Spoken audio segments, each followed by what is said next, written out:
Oke, ya. Selamat bertemu kembali dengan saya Abang Buto dalam channel YouTube saya, yaitu Buto Channel Chris. Oke, sobat-sobat Buto semuanya. Pada konten kali ini saya membahas mengenai perunggu kuno ya, mengenai perunggu kuno dan karakter perunggu kuno itu seperti apa sih? Karena kita tahu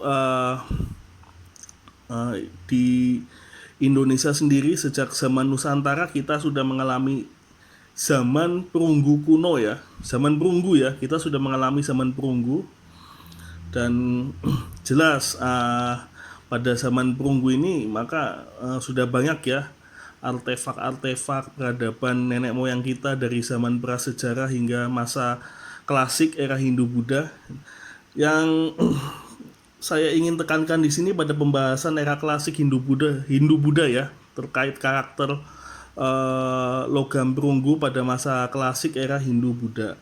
Oke, di depan kamera sudah terdapat beberapa cincin ya, cincin koleksi saya. Ini koleksi saya ya, dari ini batu akik Kilmasi ya, dari Iran ya, ikatnya khas Iran ya, seperti apa, api yang menyala-nyala ya, memang karakter dari ikat-ikat cincin dari Iran seperti ini ya, saya dapat dari teman saya dari Iran. Dan ini juga dari Iran ya, modelnya seperti sultan ya. Ini dari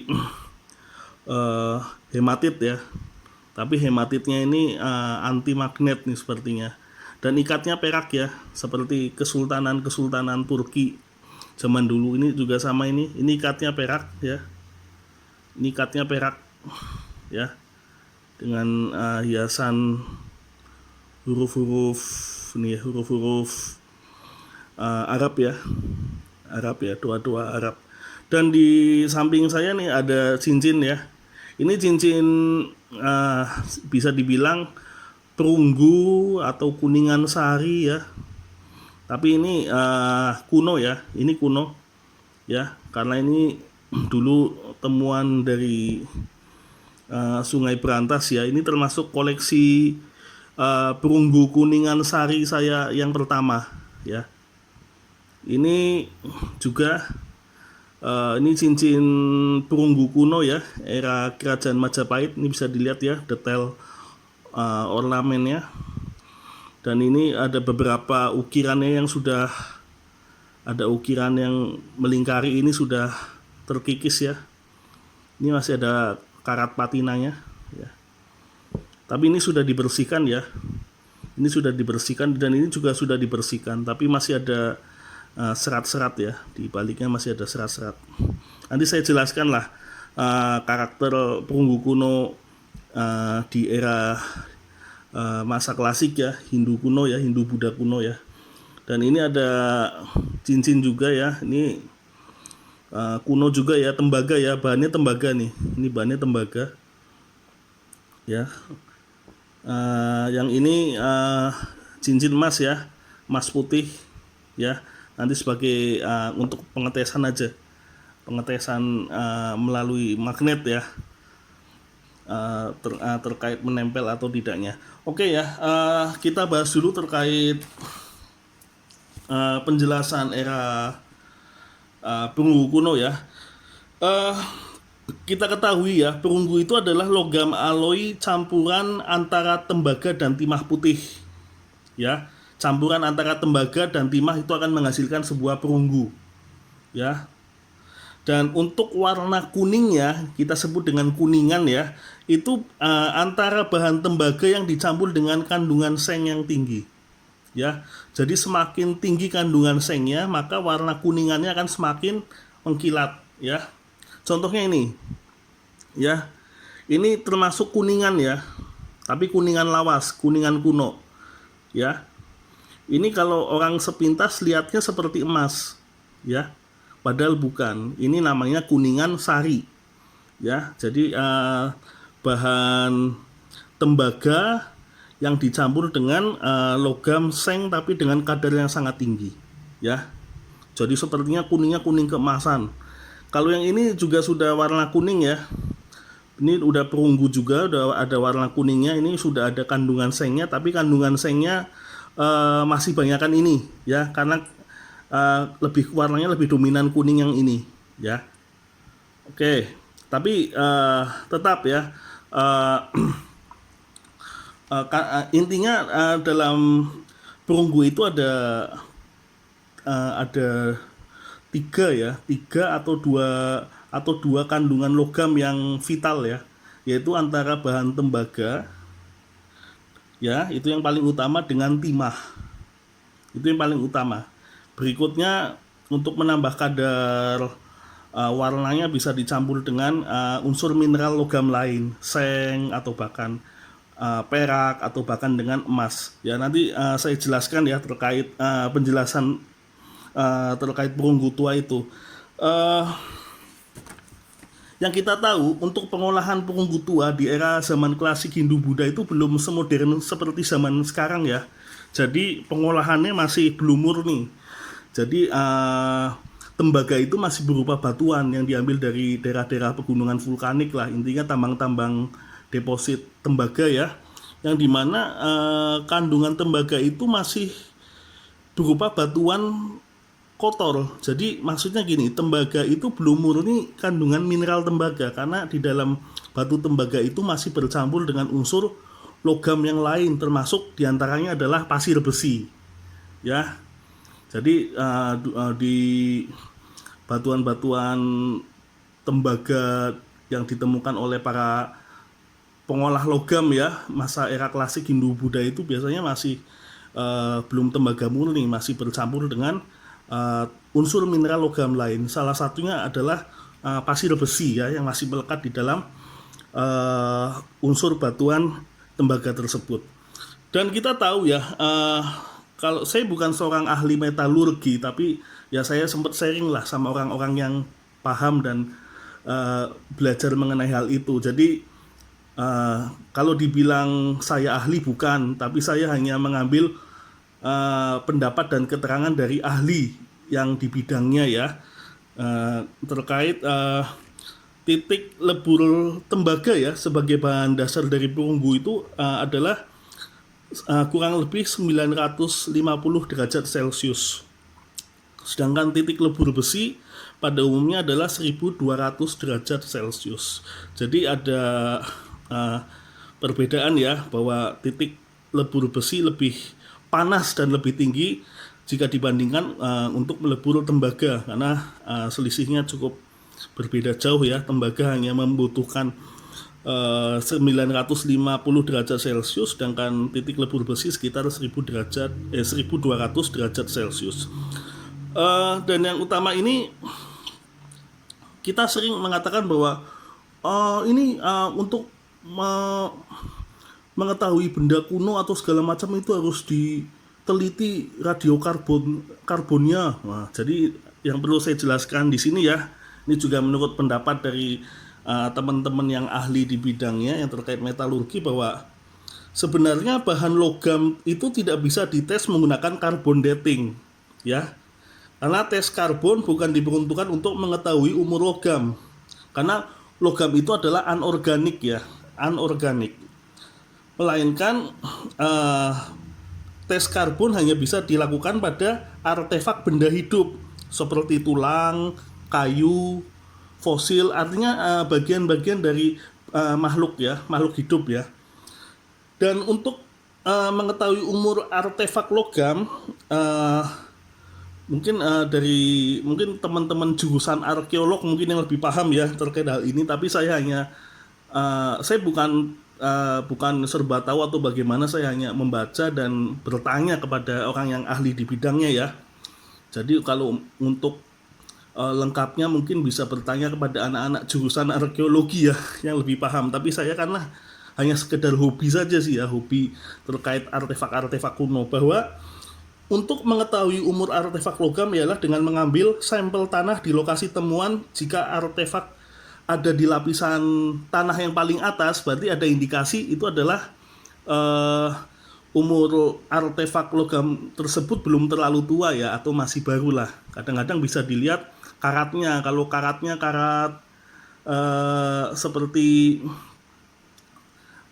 karat yang bukan terpendam ya, atau patina, atau karat-karat karena oksidasi udara luar, itu bisa diketahui ya bahwa itu tidak terpendam di tanah, masih baru. Atau juga ada yang terpendam di tanah tetapi di lapisan tanah yang paling atas ya, dugaannya masih belum begitu tua lah artefak ini, atau masih baru. Dan umumnya artefak-artefak tua itu berada di lapisan tanah yang paling dalam ya. Itu yang saya sempat sharing pada teman-teman yang ahli di bidang arkeologi ya. Dan itu nanti terkait lapisan tanah yang paling dalam itu yang menjadi patokan ya, bahwa usia artefak logam itu berarti bisa diduga berusia tua ya. Dan ada juga artefak temuan sungai ya. Artefak temuan sungai ini bisa dilihat pada karat pasif patina. Jadi patina itu adalah reaksi oksidasi pasif pada logam yang tidak merusak logam, namun hanya melapisi logam ya. Itu kalau unsur dalam bahasa kimianya Fe304 ya. Ya itu yang orang-orang ahli kimia lah, ahli di bidangnya. Kalau saya hanya sekedar hobi-hobi saja lah, hanya sebatas tahu tapi tidak terlalu mendalami banget ya. Untuk lebih jelasnya bertanya kepada para ahli arkeolog ya. Namun saya hanya sebatas menyampaikan apa yang saya tahu. Temuan sungai itu biasa dilihat pada karat pasif patina yang menempel dan menggumpal pada logam ya. Patina baru bisa terbentuk ya. Patina itu baru bisa dibentuk ya, membutuhkan waktu ya, itu hingga ratusan tahun baru bisa terbentuk. Jadi patina itu gumpalan-gumpalan pada logam, tapi itu membutuhkan waktu yang lama ya, ratusan tahun bisa menimbulkan sebuah patina. Karat pasif yang melapisi logam ya, itu biasanya ditemukan pada aliran-aliran sungai ya. Terus ciri-ciri artefak logam yang terkena patina ya, atau dulunya terbalut oleh patina, itu biasanya bisa dilihat seperti ini ya. Ini saya ambil contoh, ini perunggu ya, ini temuan dari Sungai Berantas ya. Ini saya bilang perunggu kuningan lah ya. Dilihat di sini karena dulu saya baru awal-awal mengkoleksi ya. Ini ada ini dulunya dibalut patina tebal ya, tapi kemudian saya minta dibersihkan karena saya terlihatnya agak terlalu kumal ya, karena kuningan sih ya. Tapi saya tetap menyisakan sedikit patina ada di samping sini ya. Nah, ini temuan dari hunter dari Surabaya ya. Ini ya, patinanya masih menempel di sini dan di ornamen yang sebelah sini ya. Dan sisi-sisi garis yang di sini kan hitam ya, itu patina dulunya, termasuk ukiran yang di dalamnya ya. Dan ini sebagian ada ukiran lagi di sini yang melingkari, itu sudah terkikis ya oleh oleh aliran sungai lah, korosi lah ya. Dan ini ada seratnya. Ciri-ciri benda logam yang lama terpendam di patina itu ada seratnya dulunya. Lah ini ya, berserat ya, logam itu memiliki serat ya. Atau juga selain meninggalkan serat, ada juga yang seperti meninggalkan permukaan kawah ya. Lah ini juga temuan sungai ya, Sungai Berantas ya. Lah ini sudah dibersihkan juga ya. Nah, ini ada seperti kawah-kawah ya. Ini kalau namanya itu istilahnya postules ya. Postules ya, seperti kerak-kerak kawah-kawah yang memakan bilah besinya ini. Ini bekas patina dulunya ya. Nah, ini patinanya masih menempel ya di balik garis-garisnya ya. Ini era Majapahit ya, perunggu era Majapahit. Dan ini meninggalkan bekas kerak ya, namanya itu crustacean ya. Ini ada kerak-kerak ya, kerak-kerak ini sisa-sisa patina di masa lalu. Wah, ini ya, sisa-sisa patina di masa lalu.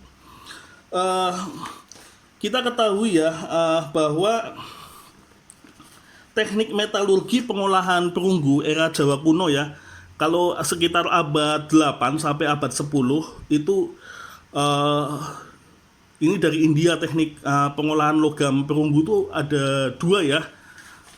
Itu dari India, yaitu ada yang menggunakan teknik astadhatu, yaitu berasal dari India Utara ya, yaitu melalui pencampuran 8 jenis logam, ya, antara lain emas, tembaga, timah, perak, kuningan, besi, dan air raksa. Dan ada juga teknik pancaloha, itu berasal dari India Selatan, yaitu teknik pengolahan logam perunggu melalui 5 jenis logam, yaitu emas, tembaga, timah, perak, dan timbal ya. Namun dari beberapa hasil penelitian di Jawa ya, saya kalau tidak salah membaca salah satu buku ya, penelitian arkeologi, bahwa yang menyatakan bahwa hasil pengolahan logam perunggu kuno Jawa, hasil pengolahan logam perunggu era Jawa kuno abad ke-8 sampai abad ke-10 itu ternyata menggunakan pencampuran 3 jenis logam, yaitu tembaga, timah, dan seng. Teknik pengolahan perunggu era Jawa kuno ini didapatkan sejak era masa prasejarah, karena di Nusantara sendiri kita mengalami zaman perunggu ya. Kita tidak mengalami zaman tembaga, tapi langsung mengalami zaman perunggu, baru kemudian ke zaman besi ya. Menurut sejarah perundagian di masa lalu ya, terkait pengolahan logam ya. Terus artefak-artefak terkait perunggu kuno ini yang paling unik ya. Ini biasanya melekat ya, memiliki kelekatan terhadap magnet ya, kuat terhadap magnet. Ini yang dari hasil penelitian bahwa ternyata perunggu kuno ini bereaksi kuat terhadap magnet ya, bereaksi kuat terhadap magnet ya. Kenapa bereaksi kuat terhadap magnet? Karena ketika pembuatannya ini unsur tembaga ini banyak mengandung mineral besi ya, unsur-unsur besi ya, karena batu tembaganya itu belum murni batu tembaga, karena banyak mengandung unsur pasir besinya. Jadi kuat dugaan bahwa perunggu-perunggu kuno di masa lalu ya, era Jawa kuno itu mempunyai reaksi yang kuat terhadap magnet. Ini kebetulan kita tes ya. Ini magnet ya. Ini magnet ya. Oke, ya, kita tes ya. Ini kalau perunggu kuno pasti memiliki reaksi kuat terhadap magnet, karena tembaga sebagai unsur pondasi dalam pembentukan logam perunggu kuno itu masih belum murni tembaga murni ya, karena masih bercampur dengan unsur mineral logam lain. Salah satunya mineral besi ya, atau pasir besi yang mengendap di dalam batuan tembaga yang kemudian diolah ya. Nah, memiliki reaksi terhadap magnet. Saya ulangi lagi ya.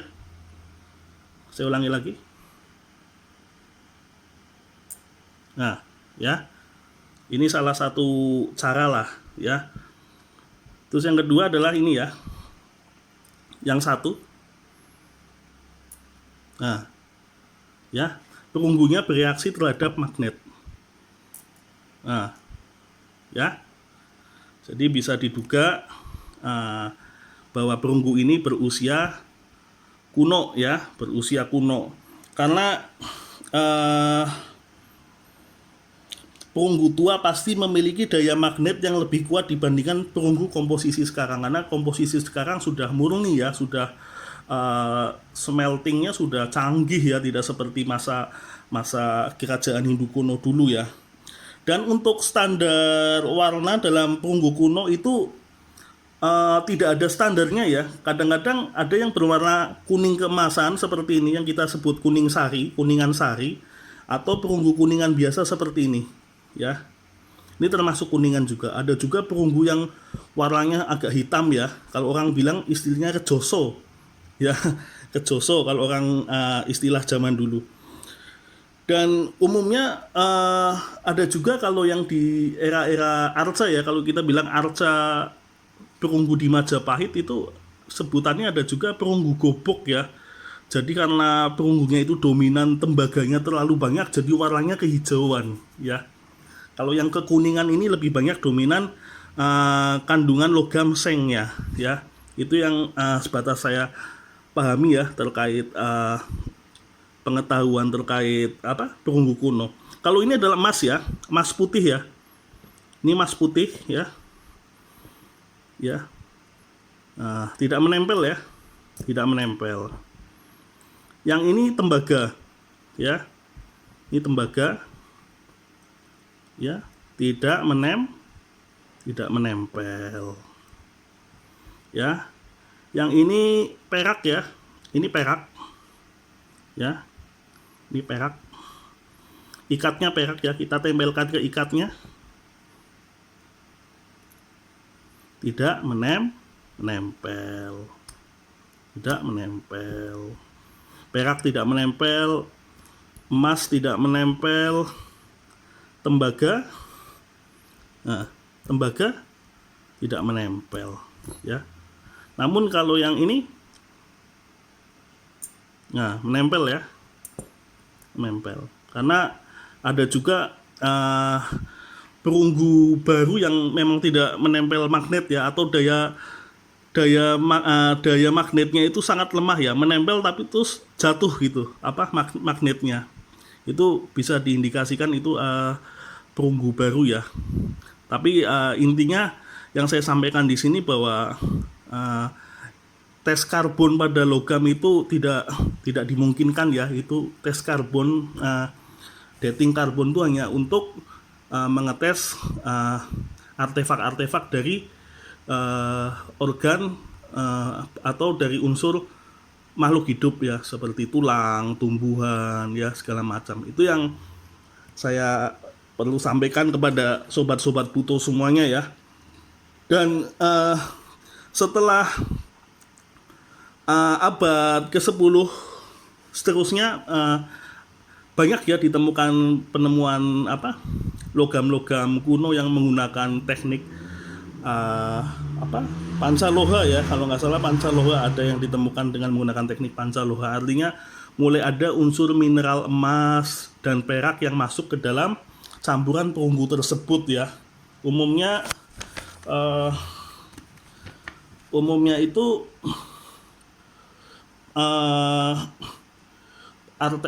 yang logam-logam perunggu dengan unsur campuran mineral emas dan perak ya, selain bahan dasar utama perunggu itu dikenakan oleh para bangsawan dan ini ya, para Brahmana di masa lalu ya.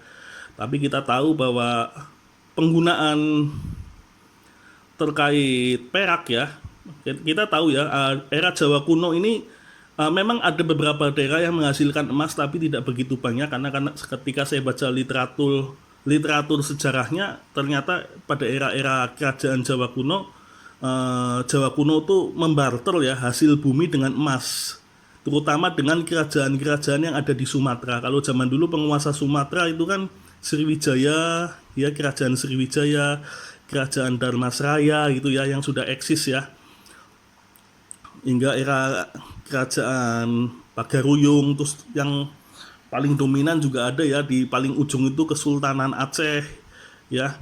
Intinya